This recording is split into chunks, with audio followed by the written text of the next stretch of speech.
Hello, everyone, and welcome to Alpha Psi Omega's 24-hour theater.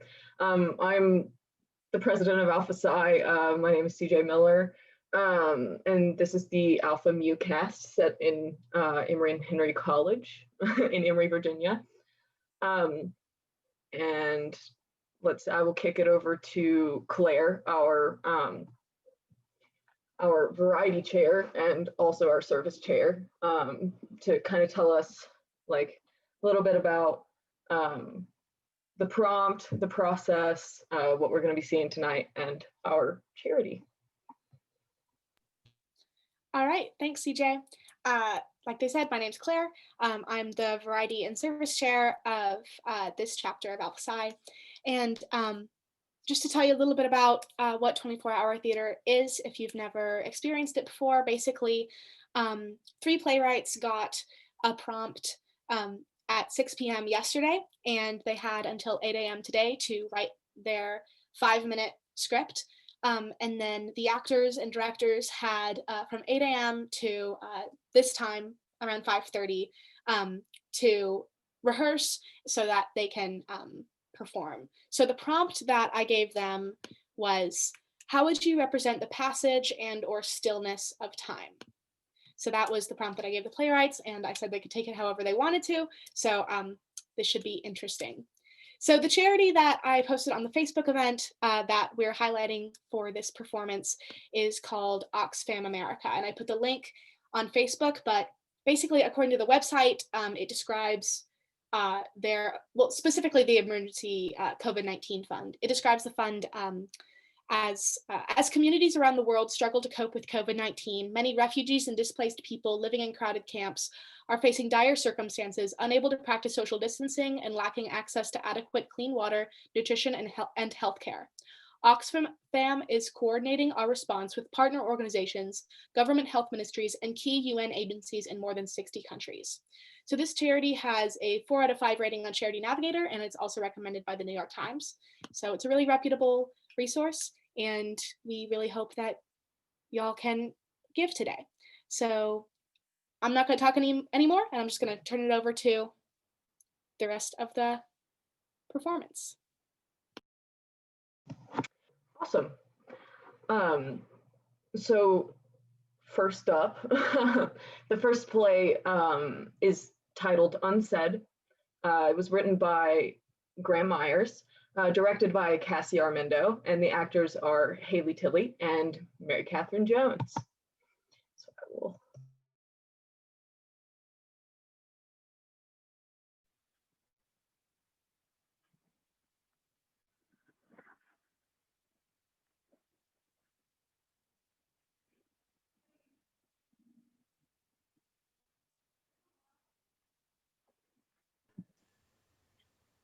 Hey, it's been a while. Yeah, definitely.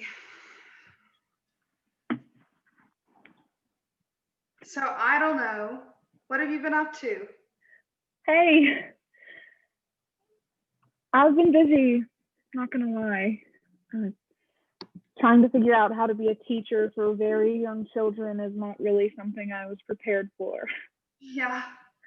If I'm honest, I can't say I ever saw you doing anything like that.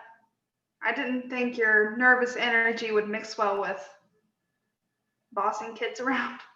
Damn. Well, I can't really say I disagree with you though.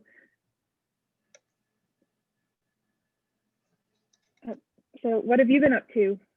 I mean, I can't say my life's been as eventful as yours. I'm about to quit a retail job, so that's exciting, I guess. Sweet. A change of some kind is good, I guess. So I'm just gonna be blunt. Why did you want to call me? I mean, like I said in my message, I just wanted to catch up. But it's been how long now? You always have a reason for everything, so why do you really want to talk? You got me there. Julie, what's up? I don't really know. I've been going through a lot, thinking a lot. I wanted to talk through it all with you. I guess it's good to know I didn't completely scare you away from me. Bridget, I know things didn't end great.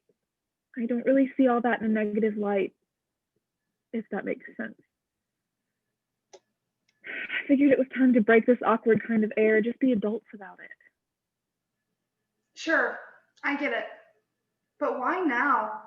Why are you suddenly concerned about us again?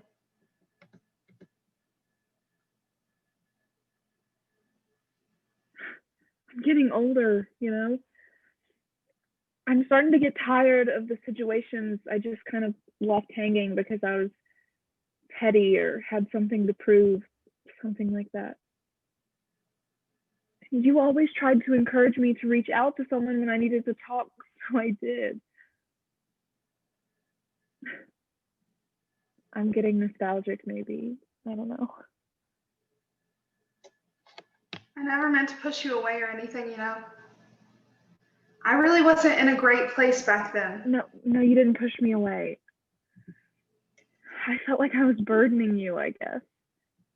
We both had the pressure of school and trying to figure out what we would do with our lives. You always seemed so much more put together. If anything, I pushed you away because I felt like I was falling behind. Damn. There was always a part of me that was worried you felt that way. I was so far from put together, it wasn't even funny. Maybe I defaulted to keeping a brave face because I knew life wasn't panning out as I hoped.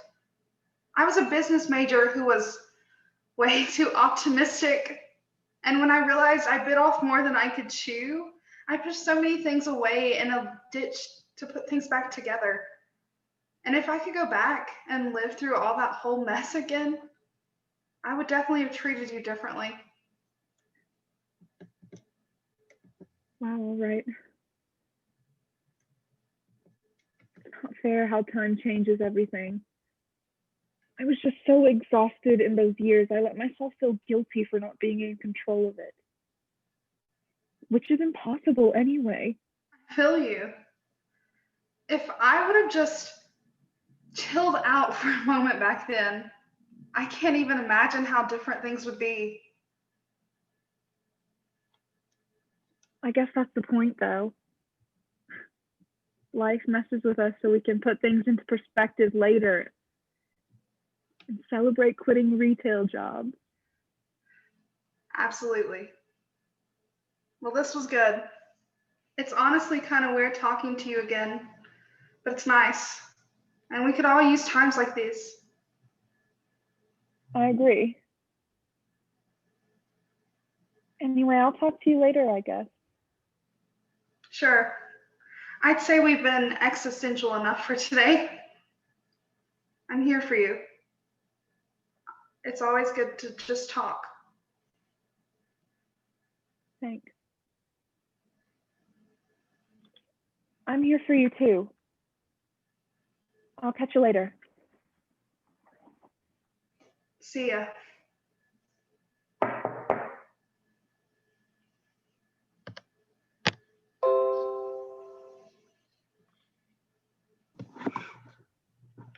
Awesome. So that was Unsaid by Grant Myers. So the next play that we have, if you haven't already noticed my name change, is called The Controllers. It was written by Avery Smith, directed by David Hopkins, and the actors are CJ Miller, myself, and Ace Evans.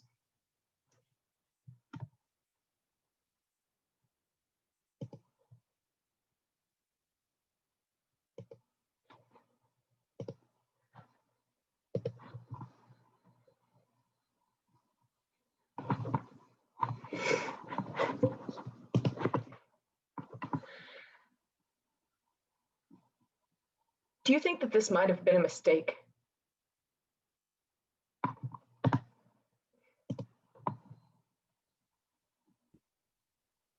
In complete honesty, the thought crosses my mind often. I acknowledge it and then cast it aside. I appreciate the experiment of it all. Giving them a sense of time was certainly a mistake. Half of their troubles come from them railing against it. They see day wither away into the darkness of night, and they contort into fetal positions in their dens to avoid the unknown that it conceals. I will openly admit that I share your sentiment in that regard. I look down upon these poor creatures and watch them grow from seed to dust almost instantaneously. Perhaps it's arrogance, but if my mane withered to a wretched gray and my body thinned and weakened down as theirs does, I too would spend my existence engaging in weak attempts at finding purpose. That is what I have always told you. They can't find purpose, no matter how hard they may try. Who's to say they have to? Perhaps the key to purpose lies in its pursuit. That's a very idealistic way of viewing them. I only see a botched experiment. Where in the experiment lies the flaw? Everywhere. Look at them. The vast majority of them have no will, and those that do prey upon the weakness of those who lack said will to save themselves. That is simply the way it must be. Would you rather waste yourself moving them about as you see fit? The intrigue that I have towards these poor, pathetic entities is that in the very free will that causes them to engage one another in the way that they do. So you would have them wage war against one another with reckless abandon. If they saw it necessary. You would have them starve to death at the hands of their own most powerful members. If that's how the cards fall.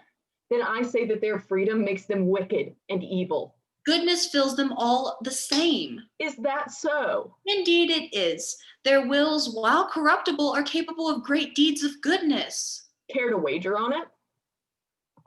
What are the stakes? It's quite simple, really. If what you say is true, then you will win the wager unscathed.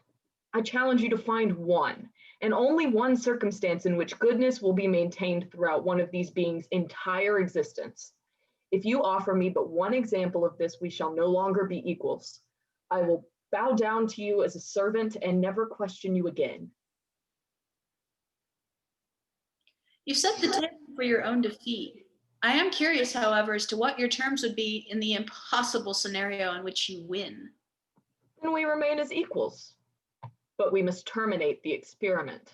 Terminate the experiment. Do I detect fear in your voice?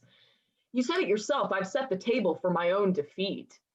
You only have to show me one example, one measly little instance of a perfectly good being. Shouldn't be hard at all. By your own logic, you have nothing to worry about. So be it. I accept your wager. Now present your evidence so that you may bask in my humiliating defeat. Look there. A soldier is carrying his wounded comrade to safety. The comrade would have died without his support. Died indeed. Much like the innocent family that very same soldier butchered not long before. If you wish to win, I suggest leaving the battlefield. Look here, an old matriarch of a large and flourishing family. She spent the entirety of the life we've awarded her with giving and giving and giving. Her 5 little ones all have little ones of their own who themselves are now beginning to age. Look at this woman's rich legacy. I implore you, no, welcome you, to find one cruelty to stain her life. Very well. Do you see that young one at the end of the table? Second child of the old matriarch's second youngest. I do, and as such see the legacy she will leave behind. Really? Yes. Then look deeper again. Not long from now, that young one will reveal something about themselves to the rest of the flock. Many will accept it, but the old one will only see a crack in her perfect little world. She will see that the child's existence as themselves collides with her sense of tradition and will thus disown them. You dare mock her sense of tradition? It is that very tradition that created this dynasty as we see it. Not for that one child. And the child is a stain on her legacy. No, she is a stain on her own legacy. Very well, but look over here. Look at this young boy comforting his crying mother. Look at his purity, his intent to do good. The mother cries because of wounds dealt to her by that same boy's father, the father that he looks up to. He will grow to be even worse. What about the person giving charity to the poor? It is out of guilt for their own wretched misdeeds. This charity founder distributing funds to those who need it most. The funds that he distributes were wrought from the sweat and blood of his own workers. Then look here. These people are marching in the name of justice for all people. And every single one of them is a hypocrite. They cover up their own prejudices and flaws by portraying themselves as heroes for those they constantly do not care about. Then you have won. What else can I say? You were right. All of their good is outshadowed by their wickedness. I beg you, though, I know we had a deal, but if there is no need for us to step in, I'll bow down to you. I will answer to your every wish. Just allow them to continue as they are. I accept your trade. Thank you. Thank you. Now, my beloved servant, let us watch as they go extinct. No, you promised, you agreed. I serve you and we allow them to continue on their path. I have kept my part of the deal. We aren't going to step in and do anything. If you had been paying attention, you would see what happens if we continue to leave them on their path.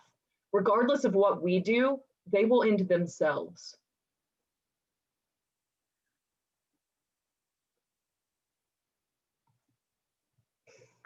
Cool. So that was The Controllers, written by Avery Smith. The next is an untitled work by Sabiyya Brown, directed by Mary Eliza Hendricks. The actors are Shelby Grace and Ariel Friendly.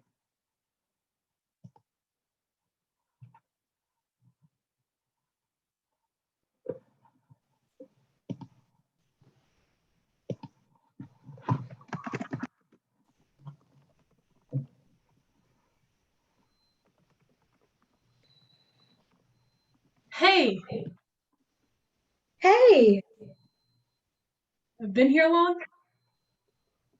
long, but not too long, but long enough. Can I sit and wait with you? Yes.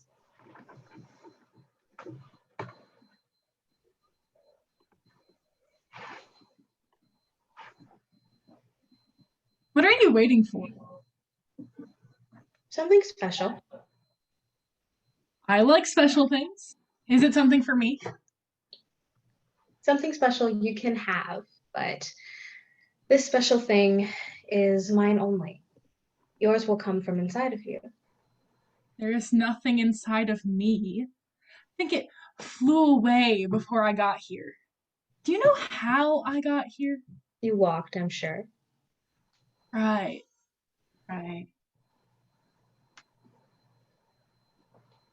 Why is this just special to you? Your happiness is your own, and mine is mine. There's a difference between the two. What's your happiness like? It's calm and floating like a wave during a beautiful sunrise. You know, if you sit silently, you can hear the water hit the shoreline.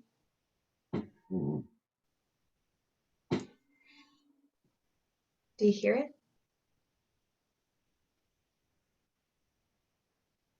No. Well, I can. It's soft, but I can. Well, do you know what the special thing is? Yes, What is it? a moment. A moment. Yeah. One full of peace and all my memories. Soon I'll leave when it comes. Can I come too? With me? It's not your place. But soon, when you find your moment, you'll go down your path and your own happiness. Then I'll be alone. Nothing wrong with that. Yes, it is. How so? When I'm alone, everything slows down, and I feel like I can't tell the difference between a minute and an hour. Time flows through me, and I can never catch up. Catch up to where? Where I'm supposed to be.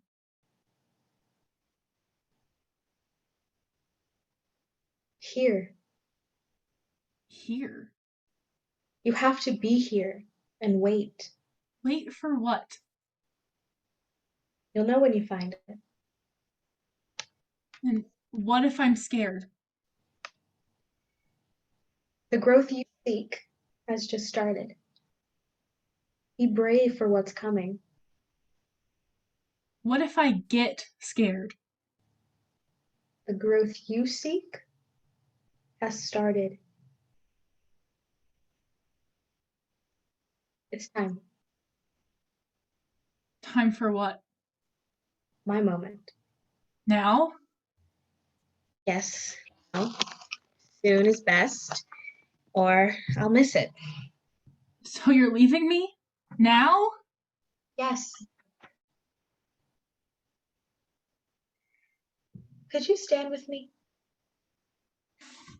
Yes. Wait.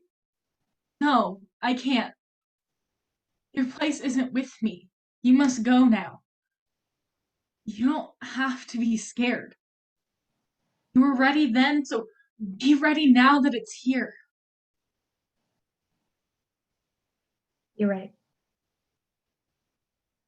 I have to go now, but before I go, remember that with beauty comes time and patience and how far you've grown. I'll see you again when you've had your moment.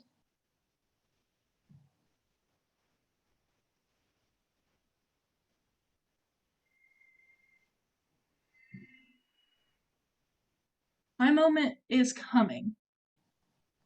Until then, I'll sit alone. My happiness is my own. Don't fake this emotion. I must sit alone to find it. I won't be here forever. My special thing is coming.